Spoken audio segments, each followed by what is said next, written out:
let's talk about your ego. So, we all know those people who are just hard to be around. They are irritating and annoying, and they have big egos. They're not the type of person that you want to get stuck in the corner of a party with. Really. They're the type of person that you would prefer not to have to deal with. And the sad part about that is most people that have a quote unquote big ego are just trying to protect their softer side. The ego rears its ugly head as protection. It's there to protect you from whatever you may be fearing or feeling within yourself that makes you feel inadequate. And that could be from a childhood situation, like maybe perhaps your parents didn't appreciate a certain way you wanted to be or live or thing that you wanted to do, and you felt like their criticism was something you couldn't handle as a child, and you internalize that, and we can do all that stuff, but I'm not a therapist. However, I do know enough about my ego to know that when it rears its ugly head, it's trying to protect me from feeling a certain way. And so here's a couple of tips on how to best operate when your ego is taking up the space in the room. Okay? Tip number 1. You need to be able to recognize and acknowledge your ego because it's there. And we have to also be able to separate, kind of like the body and the brain separate. They're separate. Those are different parts of your being. The ego is not your full self. And so being able to separate the ego from the you that you are is a necessity.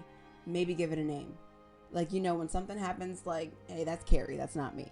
However, when Carrie rears her ugly head or her big head or whatever, you need to be able to recognize and acknowledge that it's happening and be held accountable within yourself that your ego is trying to protect you from something.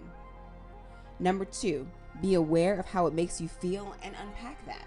Like if you're in a situation where your ego is coming up and you feel as though you're being attacked, 1, get out of that situation. 2, acknowledge how it's making you feel. Recognize the pain or the trauma it's bringing up, or the fact that you're just irritated with these people and you don't need to be around them. Sometimes it's as easy as getting out of situations that you're not supposed to be in. It's as easy as walking away from something like, you know what, this ain't me no more. I can't do this. This is over. It's done. And we all have that time where you've been in a room with people that you had a lot in common with at one time, and you start to feel yourself distancing from the things that they're saying and doing because, no, this isn't my life anymore. Like when it's over, that feeling of this is over is crazy.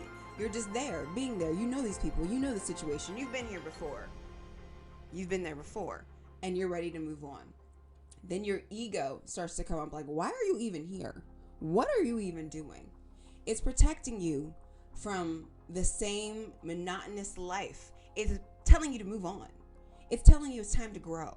So listen to your ego. Be able to be aware to unpack what it is that's going on. Like, is it that you need to get out of a situation, or is it trauma from not being accepted when you were a child because you like to play the tuba and your parents were like, no, you're playing soccer? What is the ego? Why is it protecting you? What's going on?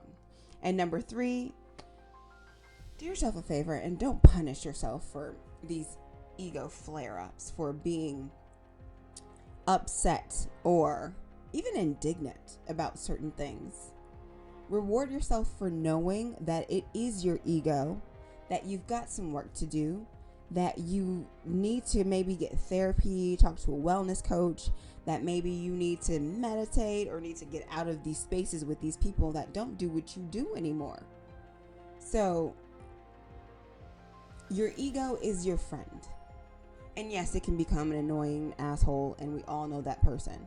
However, your ego is trying to protect you from whatever pain or whatever situations don't better you. So don't be, what's that song? He got a big ego. Cool, great. Love that. We hate that person. But honestly, that person makes a lot of sense because that person's protecting themselves from whatever may be out there. Your ego is your friend. Your ego is not all of you. And if it gets too big, check that ego. Don't make people feel small. And egos have a way of doing that. There is having an ego and knowing your worth and knowing that I'm trying to be, or it's trying to protect me from whatever's going on. And then there's having an ego and being a crappy person. Don't be that person. However, I have exciting news. I'm launching my website at the end of the month. It is a wellness/fitness website where it's full comprehensive workups of what you need to make the most of your life. We're doing fitness coaching, nutrition coaching, and wellness coaching all in one place. So I'm excited about that. It is coming soon. It's in February. The first week in February we are launching, and it's going to be good. And I hope that you have projects that you're excited about too, and your ego is happy to do them with you. So that's my little rant for today. I hope you are having a wonderful day. It's raining where I am, and I hope it's sunny where you are. Until next time.